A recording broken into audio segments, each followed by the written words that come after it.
दोस्तों, आप सभी का यूपी पीसीएस के प्रीवियस ईयर क्वेश्चन सीरीज में स्वागत है। इसमें हम देख रहे हैं पिछले 6 वर्षों के यानी 2018 से लेकर 2023 तक जितने भी पॉलिटी के क्वेश्चन आए होंगे या अदर सब्जेक्ट के क्वेश्चन आए होंगे, सब्जेक्ट वाइज क्वेश्चंस को एनालिसिस करेंगे और सॉल्व करेंगे। ये है एपिसोड 2। इसके पहले हमने पॉलिटी का सेक्शन में 2018 के क्वेश्चन को देखा। ये हमारा टेलीग्राम चैनल है, आप यहाँ से स्कैन कर सकते हैं या फिर स्टडी ऑन आईएएस नाम से सर्च कर सकते हैं। इस पर आपको सारी क्लासेस की इन्फॉर्मेशन, इस क्लास की पीडीएफ और ये जो क्लासेस हो रही हैं आप इसको एज अ नोट्स जो है यूज कर सकते हैं आने वाले एग्ज़ाम के लिए। इसके अलावा इस सीरीज का नाम वार्म अप सीरीज है और पहले भी हमने बताया है, आज भी बता रहे हैं कि हमको टाइप 2 टाइप का इंसान बनना चाहिए, क्योंकि कोई भी एग्ज़ाम हो, चाहे यूपी पीसीएस का हो, यूपीएससी का हो, एमपी पीसीएस का हो, किसी भी पीसीएस का एग्ज़ाम हो, कोई भी एग्ज़ाम हो, वनडे एग्ज़ाम, उसके हमें पीवाईक्यू यानी प्रीवियस ईयर क्वेश्चन पेपर को देखना चाहिए। उसमें समझना चाहिए कैसे पूछा है, क्या पूछा है और आगे आने की क्या क्या संभावना है। ठीक है, कितने क्वेश्चंस रिपीट हुए हैं, तो इन सबको देखना हमको समझ ज़रूरी है, ना कि ये सोचना कि सिलेबस इतना बड़ा है, कब ख़त्म होगा, कैसे क्या चीज़ समाप्त होगी। तो बात करें यूपी पीसीएस के पॉलिटी सेक्शन में 2019 में जो पहला क्वेश्चन आया था, उसने पूछा था किस वर्ष में अकाउंटिंग को ऑडिट यानी लेखा परीक्षक से अलग किया गया तथा नियंत्रक एवं महालेखा परीक्षक यानी सीएजी का कार्य केवल सरकारी लेखा तक सीमित रह गया। तो इसमें आपको बताना है कब किया गया था, यानी लेखा परीक्षक से जो है अलग करके कब किया गया था। तो सीएजी का कार्य तो इसमें जो किया गया था 1976 में किया गया था। बात करें सीएजी का, तो सीएजी का प्रावधान संविधान के अनुच्छेद 148 में है। और फैक्ट की बात करें, जो पहले सीएजी थे उनका नाम था वी नरहरि राव और जो वर्तमान में सीएजी हैं उनका नाम है गिरीश चंद्र मुर्मू। ठीक है, तो ये फैक्ट हो गया। क्वेश्चन नंबर 2 पूछा गया था, भारत में नियोजित यानी प्लानिंग डेवलपमेंट का विरोध किसने किया? महात्मा गांधी, इंदिरा गांधी, जवाहरलाल नेहरू, राजीव गांधी। तो इसमें देखेंगे, देखिए इसमें एक एक्सेप्शन दिख रहा है। जो प्लानिंग डेवलपमेंट चालू हुआ उसमें जवाहरलाल नेहरू, इंदिरा गांधी और राजीव गांधी के अलावा जो महात्मा गांधी का नाम है, इन्होंने जो है विरोध किया था। यानी गांधी को राज्य और केंद्रीकृत योजना पर संदेह था। आर्थिक विकास के बारे में उनकी सोच जो थी मूलतः क्या थी? विकेंद्रीकरण था। इस प्रकार इसमें ऑप्शन ए जो हो जाएगा सही हो जाएगा। अब देखिए वही चीज़ें जो हमने बताया सीएजी के बारे में यहाँ पर डिटेल में दिया गया है, उसके संवैधानिक प्रावधान के बारे में दिया गया है और कब अलग किया गया था उसके बारे में दिया गया है। इसको आपको डिटेल में पढ़ लेना है। वर्तमान जो सीएजी है उनके बारे में दिया गया है, पहले सीएजी के बारे में दिया गया है और इसके अलावा देखेंगे तो उनके कार्यकाल जो है सीएजी के 6 वर्ष 65 वर्ष की उम्र जो भी पहले हो राष्ट्रपति द्वारा नियुक्त की जाती है। सीएजी जो है 148 के अनुसार जो है भारत का सीएजी जो है वो भारत सरकार की रिपोर्ट राष्ट्रपति की और राज्य सरकार की रिपोर्ट राज्यपाल को देता है। ठीक है, इसके अलावा अनुच्छेद 148(4) के अनुसार देखेंगे तो सीएजी जो होता है अपने पद से जब पद पर नहीं रहता है तो भारत सरकार के या राज्य सरकार किसी के अधीन कोई पद धारण करने का पात्र नहीं होता है। तो ये सब भी जानकारी आपको होनी चाहिए। इसके अलावा जो प्लानिंग डेवलपमेंट के बारे में जो है यहाँ पर देखिए दिया गया है, एडिशनल इन्फॉर्मेशन में देखिए दिया गया है कि एससी बोस की अध्यक्षता में हरिपुरा का अधिवेशन जब कांग्रेस का हुआ था उसमें राष्ट्रीय योजना समिति का गठन का प्रस्ताव किया गया था। तो एनपीसी का गठन 1938 में हुआ और पहली अध्यक्षता पंडित जवाहरलाल नेहरू द्वारा की गई थी। ठीक है,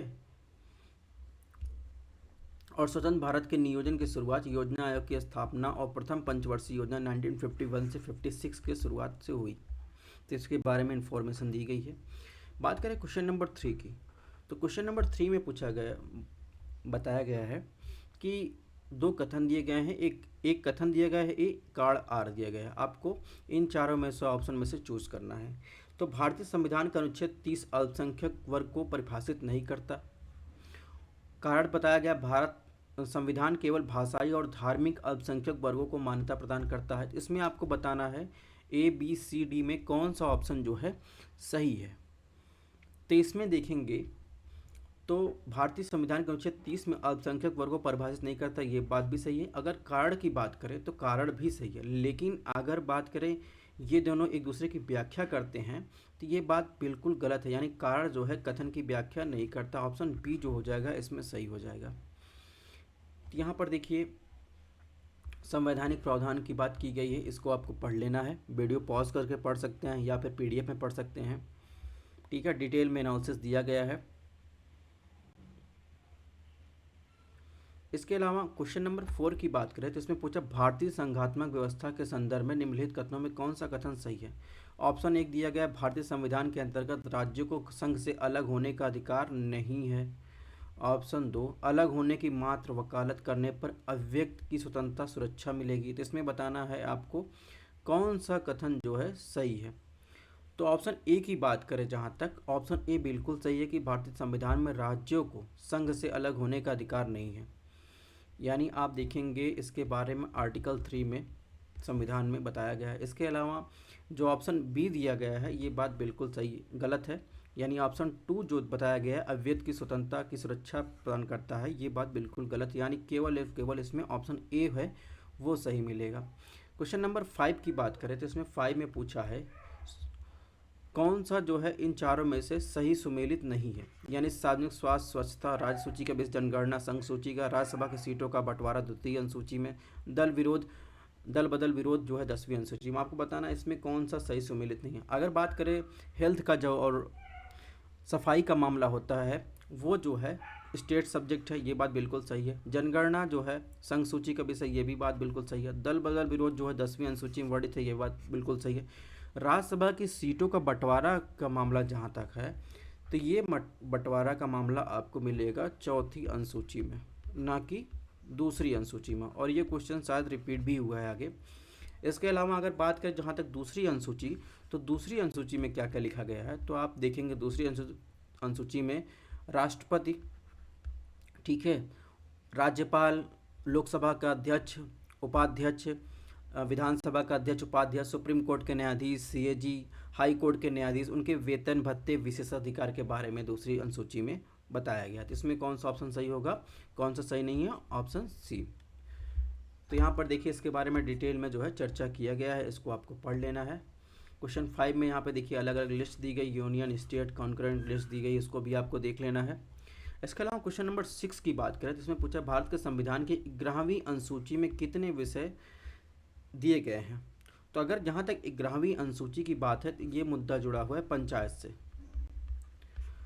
और 73वें संविधान संशोधन द्वारा जो है 1992 में पंचायत का गठन किया गया था। इस टाइम जो है इसमें 24 सब्जेक्ट जो है 11वीं अनुसूची में पंचायत को दिए गए थे।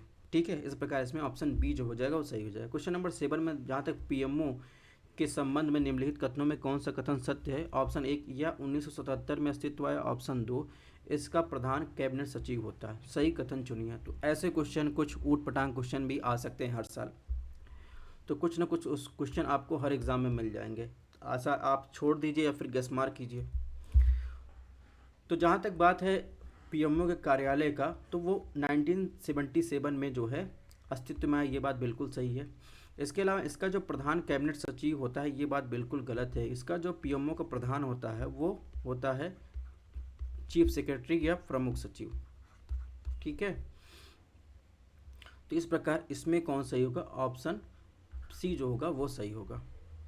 तो यहाँ पर देखिए पंचायत के बारे में ठीक है दिया गया है, एक सेकंड सॉरी, जो इसमें सब्जेक्ट होगा पंचायत के बारे में ये होगा 29, अब मिस्टेक से मैंने जो बोल दिया 24, तो इसमें 29 विषय दिए गए हैं। ठीक है, तो 11वीं अनुसूची के बारे में देखिए 29 विषय शामिल है। ठीक है, और इन 29 विषय की जो है लिस्ट आपको यहाँ पर दी गई है। टोटल 29 विषय में क्या क्या आते हैं, पंचायतों के पास क्या शक्ति है, उसके बारे में दिया गया है। इसके अलावा क्वेश्चन नंबर 7 का यहाँ पर एनालिसिस दिया गया है, इसको भी आपको देख लेना है। क्वेश्चन नंबर 8 की बात करें तो भारतीय संविधान के 6ठी अनुसूची के प्रावधान निम्नलिखित में किस राज्य में लागू हो। त्रिपुरा, नागालैंड, सिक्किम, उपरोक्त में सभी। जहाँ तक बात 6ठी अनुसूची की है तो उसमें कौन कौन से राज्य आते हैं, असम, मेघालय, त्रिपुरा और मिजोरम। ठीक है, तो इसमें जो है सिर्फ और सिर्फ कौन आएगा, त्रिपुरा जो है 6वीं अनुसूची में शामिल है। इसके अलावा क्वेश्चन नंबर 9 में लिखा है नागरिक पंजीकरण प्रणाली के अंतर्गत कितने दिनों के भीतर जन्म और मृत्यु की घटना को भारत के रजिस्ट्रेशन कराना कानूनी रूप से अनिवार्य होता है। तो ऐसे एक क्वेश्चन ये भी था 2019 में जो ऊपर से गया था। तो इसमें जो होगा 21 दिन होगा वो सही होगा, 21 दिन के अंदर जो है करवाना अनिवार्य है। तो यहाँ पर देखिए 6वीं अनुसूची के बारे में आर्टिकल 244 के अनुसार इसमें दिया गया है, ठीक है। और इसके अलावा क्वेश्चन नंबर 9 का एक्सप्लेनेशन यहाँ पर दिया गया है, इसको भी आपको पढ़ लेना है, भविष्य में हो सकता है क्वेश्चन पूछे जाएं। अब बात करते हैं, इसके अलावा क्वेश्चन नंबर 9 का एडिशनल इन्फॉर्मेशन दिया गया है। अब बात करते हैं क्वेश्चन नंबर 10 की। इसने पूछा है भारत में कौन गरीबी रेखा का निर्धारण करता है। तो 2018 में क्वेश्चन था, यही क्वेश्चन यहाँ भी रिपीट हुआ है। तो इसका आंसर होगा योजना आयोग, जो अभी क्या है नीति आयोग। इसके अलावा क्वेश्चन नंबर 11 पूछा है धन विधेयक भारत के संविधान के किस अनुच्छेद में परिभाषित किया गया है। तो ऑप्शन ए 109, 110, 111, 112। तो आपको बताना है कि मनी बिल जो है वो किस में परिभाषित किया गया है। तो मनी बिल देखेंगे आर्टिकल 110 में परिभाषित किया गया है।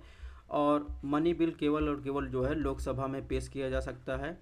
मनी बिल के बारे में राज्यसभा की शक्तियों के बारे में तो 109 में बताया गया है, ठीक है। राज्यसभा की शक्तियाँ मनी बिल के बारे में क्या है। इसके अलावा बात करें 111 की, तो 111 में बताया गया है कि जब बिल पास हो जाता है दोनों सदनों के बाद राष्ट्रपति के पास जाता है तो उसकी शक्तियों के बारे में बताया गया है। 112 में जो है वार्षिक वित्तीय विवरण यानी बजट की चर्चा की गई है, ठीक है। बहरहाल इसका आंसर जो होगा ऑप्शन बी होगा। यहाँ पर देखिए उसका एक्सप्लेनेशन दिया गया है, इसको आपको पढ़ लेना है। क्वेश्चन नंबर 12 की बात की गई है नेटिव मैरिज एक्ट किस वर्ष पारित किया गया। तो नेटिव मैरिज एक्ट को कहते हैं भारतीय ईसाई विवाह अधिनियम भी कहते हैं। और ये जो है इस समय जब पारित किया गया तो इसके वायसराय थे लॉर्ड नॉर्थब्रुक। और लॉर्ड नॉर्थब्रुक के पहले जो वायसराय थे वो कौन थे, वो थे लॉर्ड मायो। लॉर्ड मायो के बारे में कुछ विशेषता है। लॉर्ड मायो ने सबसे पहले 1871 में एक जनगणना आयोजित की थी, ठीक है। इनके बाद आए लॉर्ड नॉर्थब्रुक। इन्हीं के शासनकाल में नेटिव मैरिज एक्ट या भारतीय ईसाई विवाह अधिनियम पारित किया गया था, ठीक है, 1872 में। इसके अलावा क्वेश्चन नंबर 13 में पूछा है पंचायत के संदर्भ में निम्नलिखित में कौन सा कथन सही है। ऑप्शन 1 50% सीटें अनुसूचित जात अनुसूचित जनजाति महिलाओं के लिए आरक्षित होगा। ऑप्शन 2 ग्राम सभा का एक निकाय जिसमें गांव के रहने वाले सभी लोग होते हैं। ऑप्शन 3 मध्यवर्ती स्तर पर एक पंचायत होगा, ठीक है। इसमें बताना कौन सा सही उत्तर है। तो इसमें जो देखेंगे सही उत्तर जहाँ तक अगर बात करें ऑप्शन 1 गलत है, क्योंकि जो सीटों का आरक्षण की बात की गई महिलाओं के लिए SC/ST के लिए 1/3 है, ठीक है। इसके अलावा अगर बात करें तो इसमें ग्राम सभा का एक निकाय जिसमें गाँव के रहने वाले सभी लोग नहीं बल्कि जो मतदाता सूची में पंजीकृत लोग हैं वो लोग शामिल होंगे। तो इसमें ऑप्शन 1 ऑप्शन 2 गलत हो जाएगा। तो बचा ऑप्शन 3 जो होगा वो सही होगा, यानी ऑप्शन डी, ठीक है। तो पंचायत जो होता है वो 3 स्तर पे सिस्टम अपने यहाँ अपनाया गया है।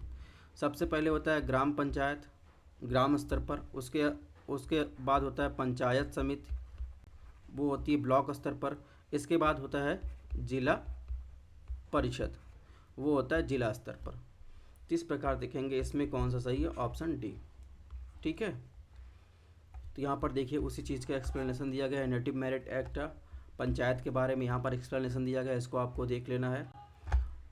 और सबसे पहली बार पंचायत राजस्थान के नागौर जिले में 2 अक्टूबर 1959 को अपनाया गया। उसके बाद दूसरा जो है आंध्र प्रदेश में अपनाया गया था।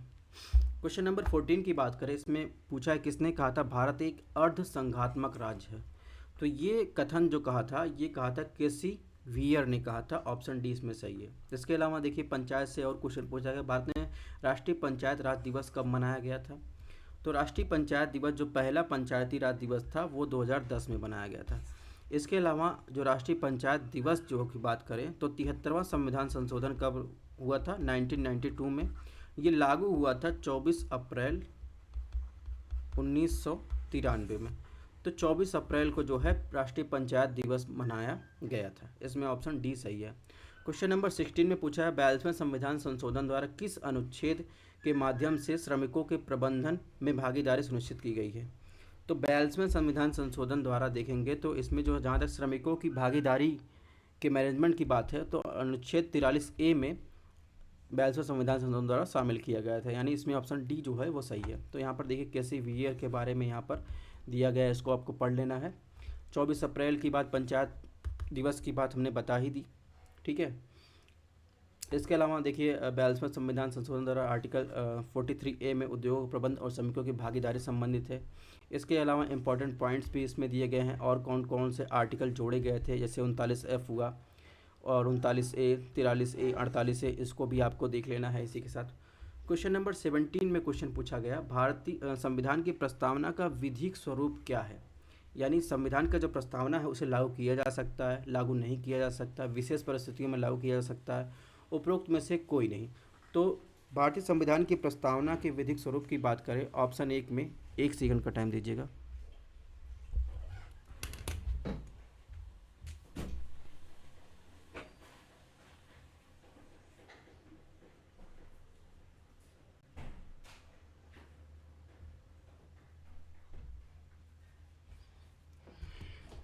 Sorry for disturbance.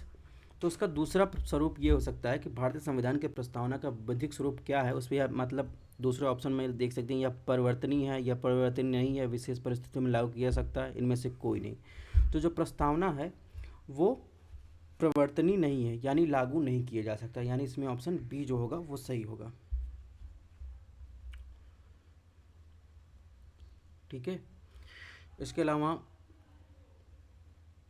Question number 18 में पूछा है कि भारतीय संविधान का कौन सा अनुच्छेद 162 के शीर्षक के संबंध में निम्न में से कौन सा कथन सही है। ऑप्शन 1 राज्य की कार्यपालिका के साथ राज्यपाल के कार्यालय के लिए शर्तें, राज्यपाल की पदावत, राज्य की कार्यपालिका की शक्ति का विस्तार। तो आपको बताना भारतीय संविधान के अनुच्छेद 162 के शीर्षक में कौन सा संबंध सही है। तो इसमें जो होगा राज्य की कार्यपालिका की शक्ति का विस्तार इससे संबंधित है।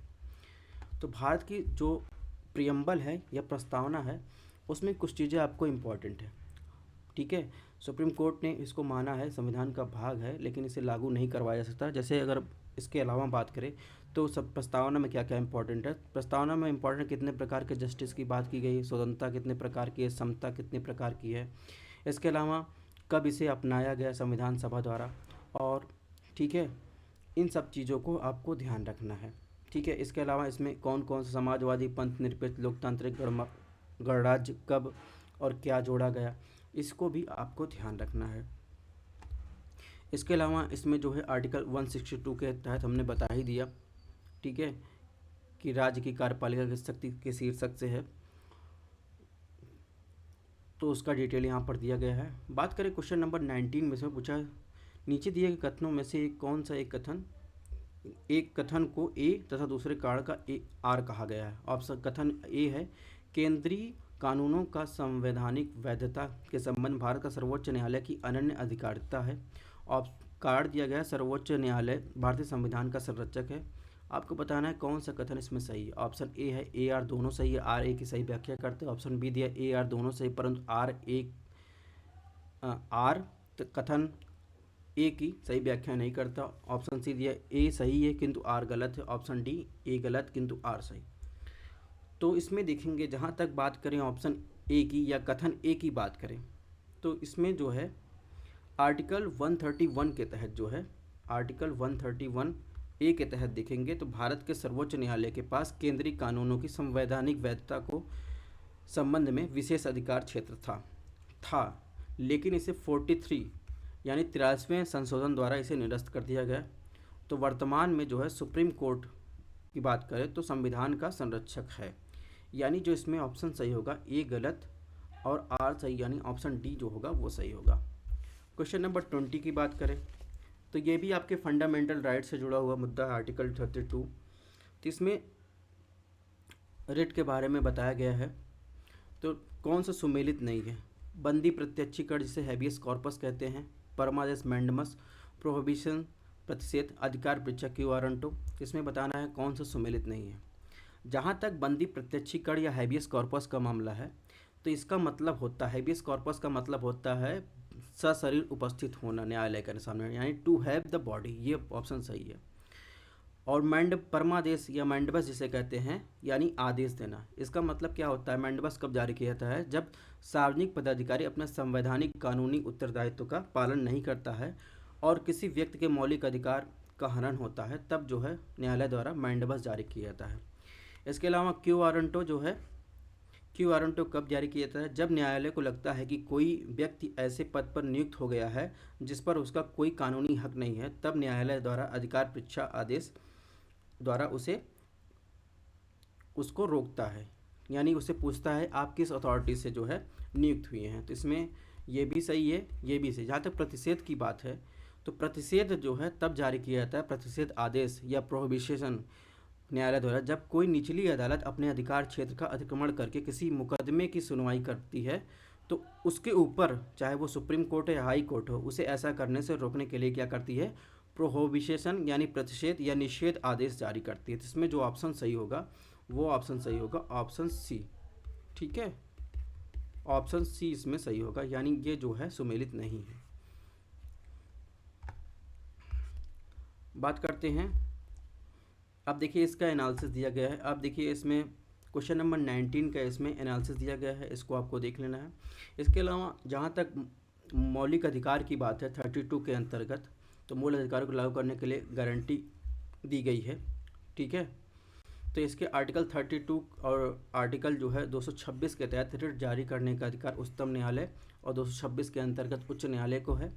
तो ये रिट जो होता है, जिसके बारे में अभी ऊपर देखा, हैबियस कॉर्पस, मैंडमस, प्रोहिबिशन हो गया, उत्प्रेषण हो गया, क्यू वारंटो, तो 4 प्रकार के जो है रिट, 4 नहीं 5 प्रकार के रिट जारी किए जा सकता है।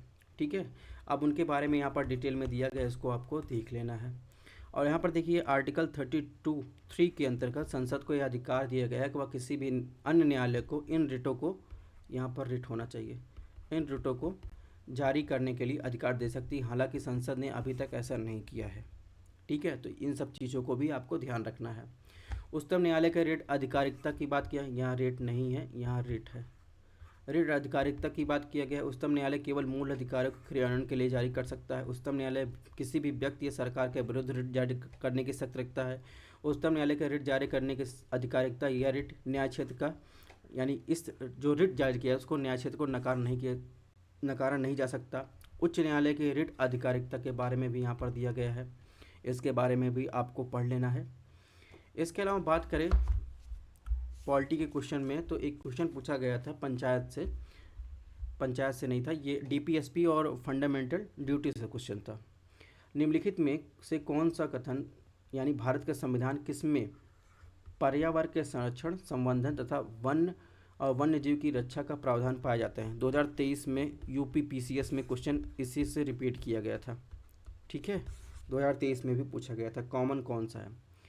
तो जो इन्वायरमेंट से रिलेटेड प्रावधान देखेंगे तो केवल डीपीएसपी में, केवल मूल कर्तव्य में, उपरोक्त में से किसी में नहीं। तो ये प्रावधान जो है दोनों में है। जहाँ तक डीपीएसपी की बात है, तो डीपीएसपी के देखेंगे उसमें आर्टिकल जो है 48A में जो है प्रावधान दिया गया है। और इसके अलावा अगर बात करें फंडामेंटल ड्यूटी में, तो फंडामेंटल ड्यूटी में 7वां जो फंडामेंटल ड्यूटी है, जिसमें जंगलों, झीलों, नदियों और वन्य जीवों सहित प्राकृतिक पर्यावरण की रक्षा और सुधार करना, जीवित प्राणियों के प्रति दया करना, ये 7वां कर्तव्य है फंडामेंटल ड्यूटी के अंतर्गत, यानी इसमें ऑप्शन ए बी दोनों सही है।